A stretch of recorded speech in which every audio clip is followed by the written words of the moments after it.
Okay, today what we're going to do is we're going to take a deep dive into the cell and some other aspects about the cell and how it works together. Here's the full agenda. We've been requested to have the full agenda. So we're going to go from cell theory all the way to cell membrane modifications. And then there is the chapter list below in the description if you want to go bit by bit because you have a specific thing that you want to understand. So cell theory, all living things are composed of one or more cells. If it's not composed of a cell, it's not considered alive, such as a virus or a prion. So if it's not considered a full cell, it's not considered alive. And you might have remembered this by something like Mrs. Gren. So the cell is the basic structure and functions of all life. So for example, a virus, it can reproduce inside of a host cell, but it cannot metabolize. So a virus is not considered alive. So all the functions and structures are connected to the cell. All cells come from pre-existing cells, except the first. We don't know about that one. What we know is on planet Earth right now, we have not ever found a cell that's spontaneously generated. They all have come from a pre-existing cell. There's a lot to talk about in the evolution unit about that, but that's as far as we go for this unit. So cell theory is 1, all living things are composed of one or more cells. 2, the basic unit of structure and function of life is a cell. And 3, all cells come from pre-existing cells. They don't spontaneously exist, except for the first one. Okay. I want us to get an idea of relative sizes. And one of the crazy things about biology is that sometimes we're looking at large things like ecosystems that are even really easy to manage. We can imagine them. They're large. You can see them with your eyes.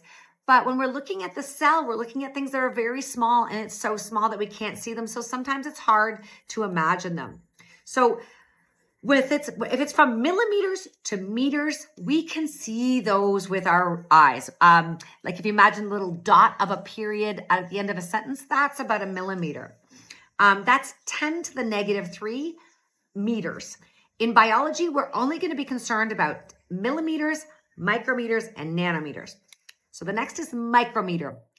Imagine anything with the micro, that you see there, that's having to do with microscopic, that you can see with a microscope, a light microscope. And those are 10 to the negative 6 meters. Under a microscope, you could see the cell membrane. You could see the nucleus. You could see the cytoplasm. You could see the big round outside of a mitochondria or the chloroplast on the outside, but no details of the cell would be visible at the with a light microscope. The nanometer range is then 1,000th even smaller. So that is the NM, nanometer, which is 10 to the negative 9. And you can see the details of the cell membrane. You can see the proteins. You can see the nuclear pores. You can see the inner mitochondrial matrix. With nanometers, you're looking at an electron microscope and you're seeing the details of the inside of a cell. So inside the mitochondria, inside the chloroplast. And that's with the electron microscope. The light microscope cannot see the details of a cell. So if you get an image on the exam and you can see the details or what's called the ultrastructure, that is most certainly looking at an electron microscope. Prokaryotes versus eukaryotes. Prokaryotes are the first cells that evolved on Earth. I'd like to think of them as a prototype. So that root word prototype is meaning the first. So that prototype, the prokaryotic cells, they are simpler in every single way than the eukaryotic cell. They are smaller. They're in that 1 to 10 micron range. And in the eukaryotic cell, they're 10 to 100 micrometers. So the prokaryote is about 10 times smaller than a eukaryote.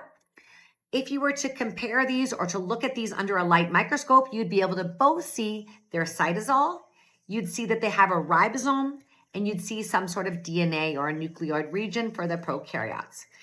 Only eukaryotes have membrane-bound organelles. So for the majority of this presentation, I'm going to be talking about eukaryotic cells because we're talking about the membrane-bound organelles.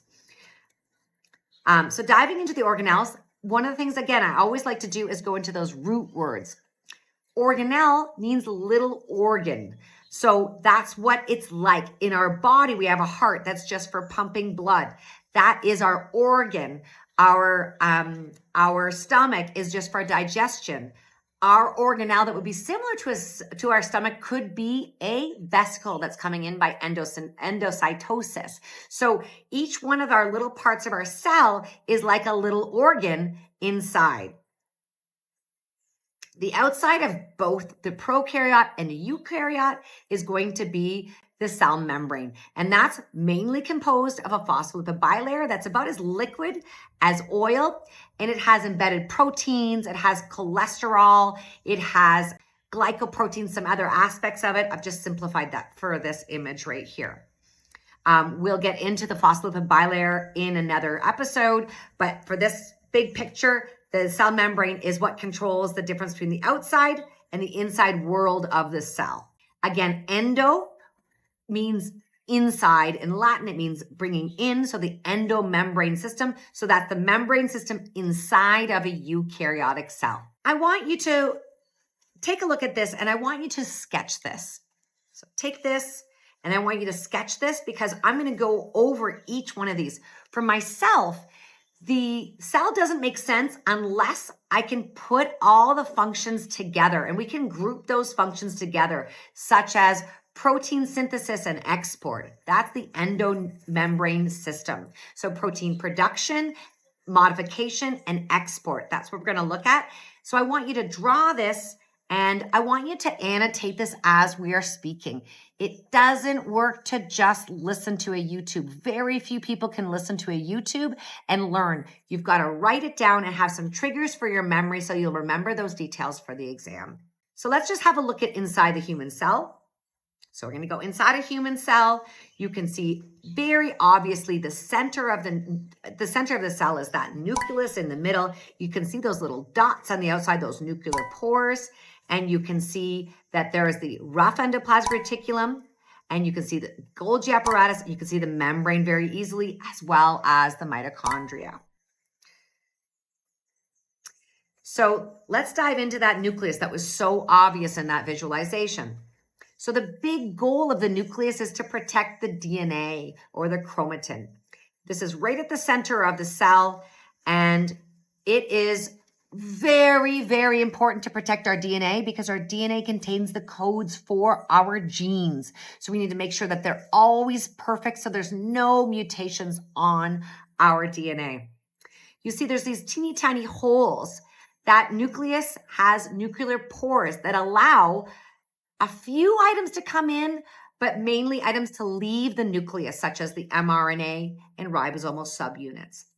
So we see over here, we've zoomed into the DNA being transcribed into mRNA. That's how we're going to get the information of the DNA out through the nuclear pores to be able to make those proteins.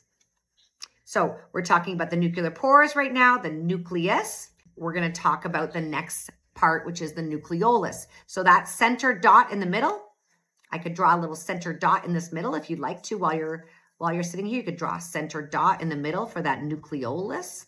You're going to see that's going to make ribosomal subunits. So ribosomes are too big to leave through the nuclear pore. So they're in two separate subunits that will then be assembled in the cytosol for free ribosomes or attached to the endoplasmic reticulum for the rough endoplasmic reticulum. The reason why it's rough is because it has bumps and bumps and bumps of the ribosomes on top of it.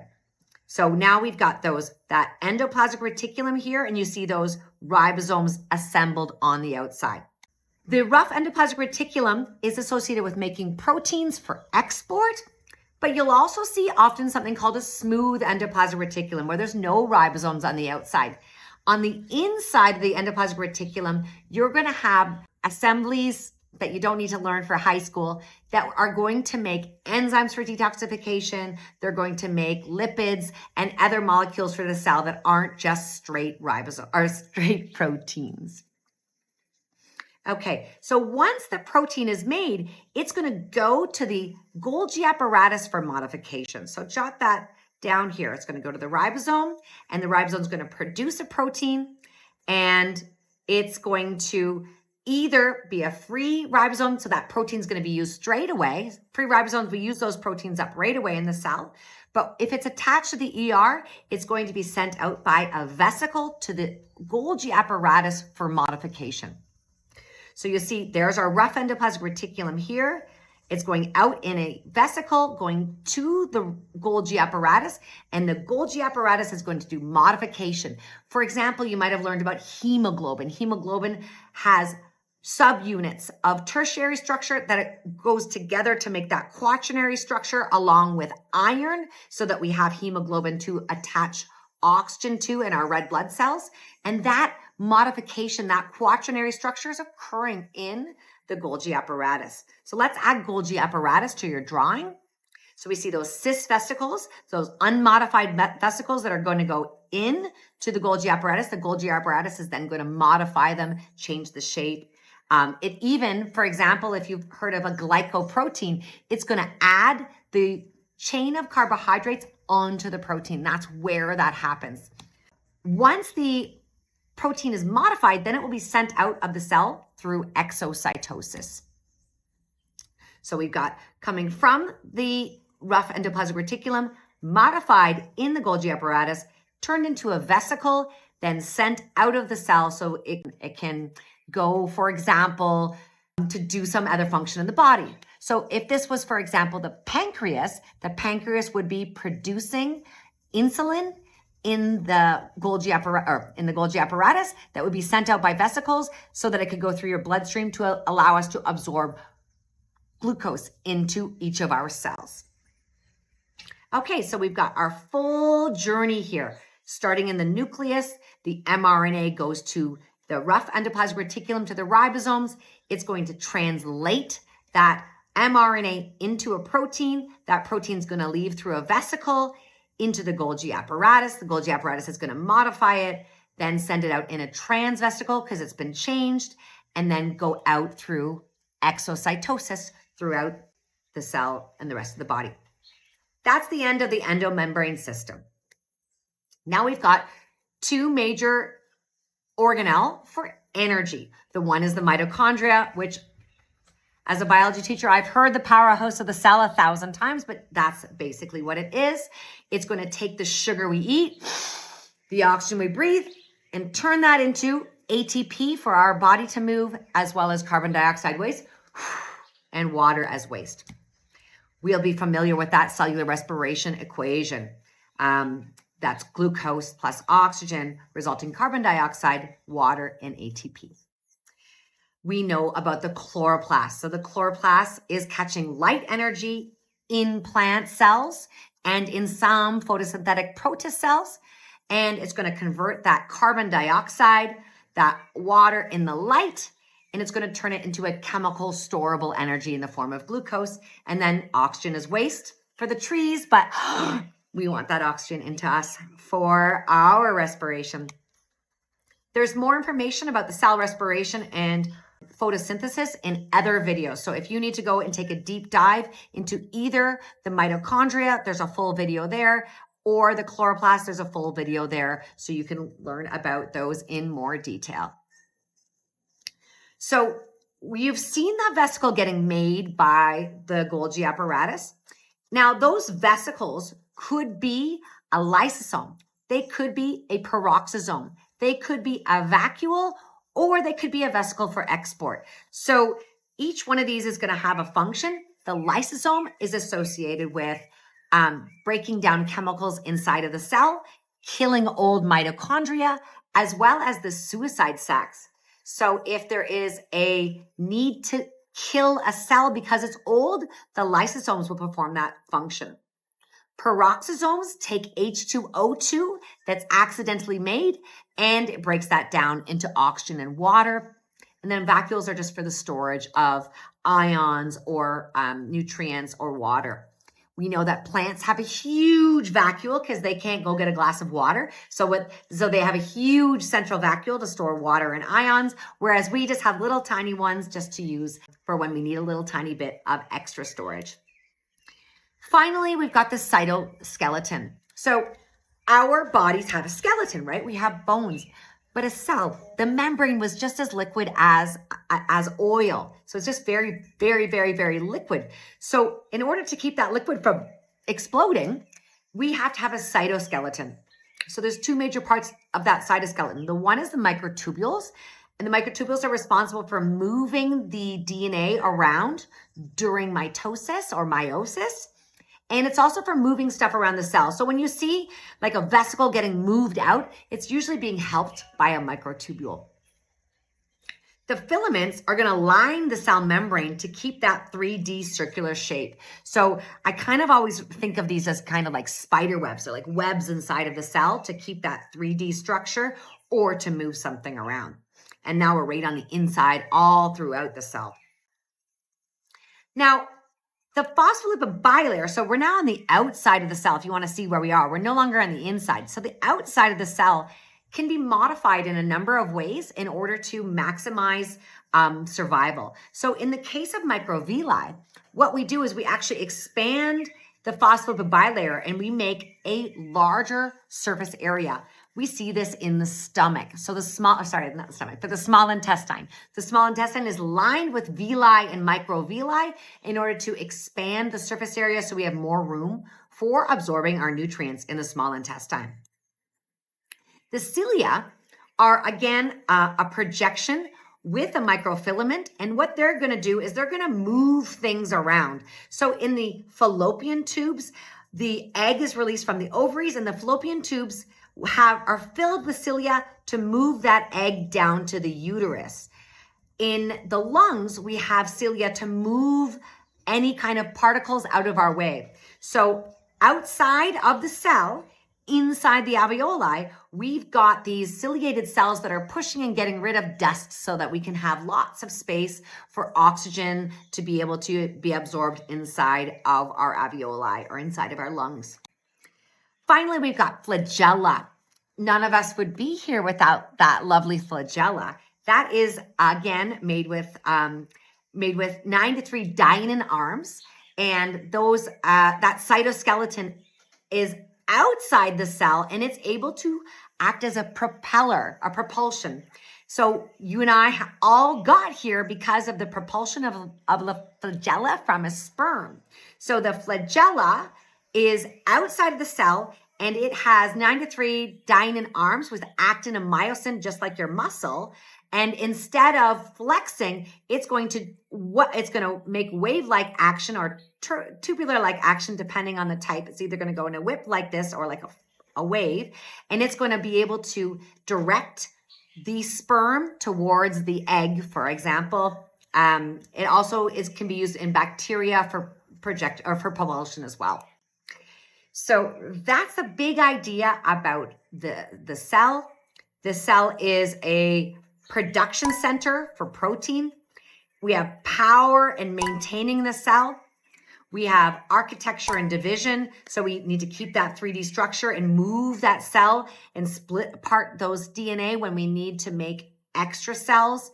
And then we've got that boundary, that cell membrane that controls what comes in and what comes out of that cell.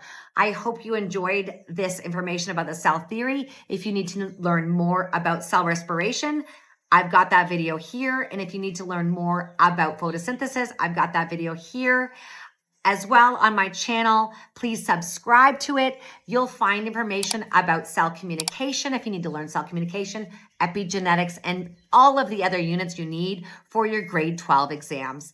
Thanks so much for sharing this time with me, and please subscribe.